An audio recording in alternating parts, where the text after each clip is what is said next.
Esther அதிகாரம் 9. ராஜாவின் வார்த்தையின்படியும் அவனுடைய கட்டளையின்படியும் செய்யப்படுகிறதற்கு ஆதார் மாதம் என்கிற 12ஆம் மாதம் 13ஆம் தேதியிலே யூதரின் பகைஞர் அவர்களை மேற்கொள்ளலாம் என்று நம்பினார்களே.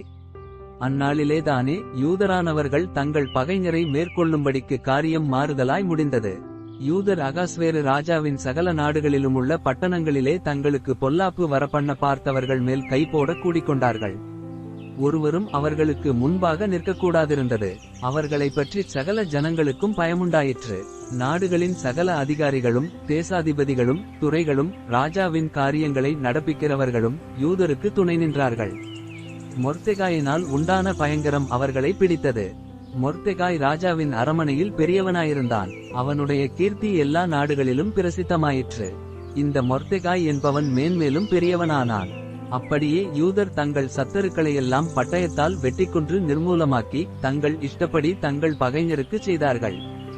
யூதர் சூசான் அரமனையிலும் 500 பேரை கொன்று நிர்மூலமாக்கினார்கள். அம்மெத்தாவின் குமாரனாகிய ஆமான் என்னும் யூதருடைய சத்துருவின் குமாரரான பர்சாந்தாத்தா, தல்மோன், அஸ்பாதா, பொராதா, அதலியா, அரிதாத்தா, பர்மஷ்டா, அரிசாய், அரிதாய், வாய்சாதா ஆகிய 10 பேரையும் கொன்று போட்டார்கள். ஆனாலும் கொள்ளையிட தங்கள் கையை நீட்டவில்லை. அன்றைய தினம் சூசான் அரமனையில் கொன்று போடப்பட்டவர்களின் தொகை ராஜசமூகத்தில் கொண்டுவரப்பட்டது. அப்பொழுது ராஜா ராஜாத்தியாகிய எஸ்தரை நோக்கி, யூதர் சூசான் அரமனையில் 500 பேரையும் ஆமானின் 10 குமாரரையும் கொன்று நிர்மூலமாக்கினார்கள். ராஜாவின் மற்ற நாடுகளிலும் என்ன செய்திருப்பார்களோ? இப்போதும் உன் வேண்டுதல் என்ன, அது உனக்கு கட்டளையிடப்படும். உன் மன்றாட்டு என்ன, அதின்படி செய்யப்படும் என்றான். அப்பொழுது எஸ்தர், ராஜாவுக்கு சித்தமாயிருந்தால் இன்றைய தினத்து கட்டளையின்படியே சூசானிலிருக்கிற யூதர் நாளைய தினமும் செய்யவும் ஆமானின் 10 குமாரரின் உடலையும் தூக்குமரத்தில் தூக்கி போடவும் உத்தரவாக வேண்டும் என்றாள். அப்படியே செய்யும்படிக்கு ராஜா உத்தரவு கொடுத்தான். அதற்கு சூசானிலே கட்டளை பிறந்தது. ஆமானின் 10 குமாரருடைய உடலையும் தூக்கி போட்டார்கள். சூசானிலிருக்கிற யூதர் ஆதார் மாதத்தின் 14ஆம் தேதியிலும் கூடிச் சேர்ந்து சூசானிலே 300 பேரை கொன்று போட்டார்கள். ஆனாலும் கொள்ளையிட தங்கள் கையை நீட்டவில்லை. ராஜாவின் நாடுகளிலுள்ள மற்ற யூதர்கள் தங்கள் பிராணனை தற்காக்கவும் தங்கள் பகைஞருக்கு விலகி இளைப்பாறுதல் அடையவும் ஒருமிக்கச் சேர்ந்து தங்கள் விரோதிகளில் 75,000 பேரை கொன்று போட்டார்கள். ஆனாலும் கொள்ளையிட தங்கள் கையை நீட்டவில்லை. ஆதார் மாதத்தின் 13ஆம் தேதியிலே இப்படி செய்து 14ஆம் தேதியிலே இளைப்பாரி அதை விருந்துண்டு சந்தோஷப்படுகிற பண்டிகை நாளாக்கினார்கள். சூசானிலுள்ள யூதரோவென்றால் அந்த மாதத்தின் 13ஆம் தேதியிலும் 14ஆம் தேதியிலும் ஏகமாய் கூடி 15ஆம் தேதியிலே இளைப்பாரி அதை விருந்துண்டு சந்தோஷப்படுகிற பண்டிகை நாளாக்கினார்கள்.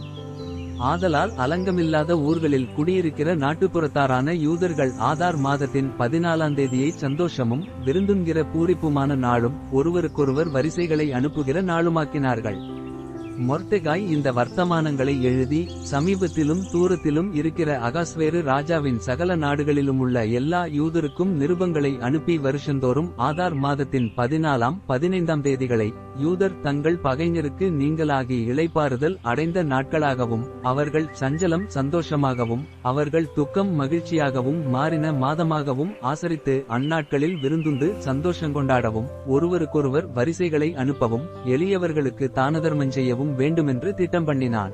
அப்பொழுது யூதர் தாங்கள் செய்யத் தொடங்கினபடியும் மொர்தெகாய் தங்களுக்கு எழுதினபடியும் செய்யச் சம்மதித்தார்கள். அம்மெத்தாவின் குமாரனாகிய ஆமான் என்னும் ஆகாகியன் யூதருக்கெல்லாம் சத்துருவாயிருந்து யூதரை சங்கரிக்க நினைத்து அவர்களை அழிக்கவும் நிர்மூலமாக்கவும் பூர் என்னப்பட்ட சீட்டை போடுவித்தான்.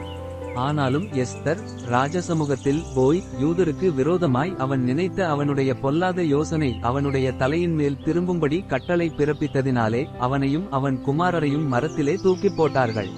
ஆகையினால் அந்த நாட்கள் பூர் என்னும் பேரினால் பூரிம் என்னப்பட்டது.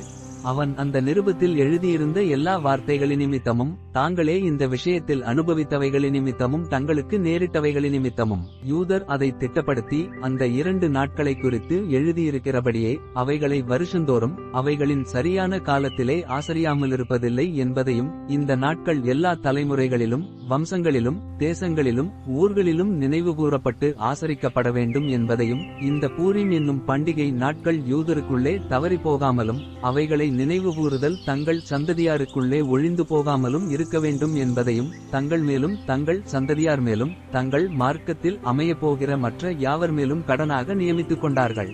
பூரிமை குறித்து எழுதியிருக்கிற இந்த இரண்டாம் நிருபத்தை திடப்படுத்தும்படிக்கு அபியாயேலின் குமாரத்தியாகிய எஸ்தர் என்னும் ராஜாத்தியும் யூதனாகிய மொர்தெகாயும் பின்னும் மகா உறுதியாய் எழுதினார்கள். யூதனாகிய மொர்தெகாயும் ராஜாத்தியாகிய எஸ்தரும் யூதருக்கு உறுதிப்பாடு பண்ணினதும் அவர்கள்தானே உபவாசத்தோடும் அலறுதலோடும் ஆசரிப்போம் என்று தங்கள் மேலும் தங்கள் சந்ததியார் மேலும் கடனாக நியமித்துக் கொண்டதுமான பூரிம் என்னப்பட்ட இந்த நாட்கள் அவைகளின் சரியான காலங்களில் ஆசரிக்கப்படும் காரியத்தை உறுதியாக்க அவன் அகாஸ்வேருவின் ராஜ்யத்திலுள்ள 127 நாடுகளிலும் இருக்கிற எல்லா யூதருக்கும் சமாதானமும் உண்மையுமான வார்த்தைகளையுடைய நிருபங்களை அனுப்பினான். இப்படியே எஸ்தரின் கட்டளையானது பூரிம் நாட்களை பற்றின இந்த வர்த்தமானங்களை திடப்படுத்தினது. அது ஒரு புஸ்தகத்தில் எழுதப்பட்டது.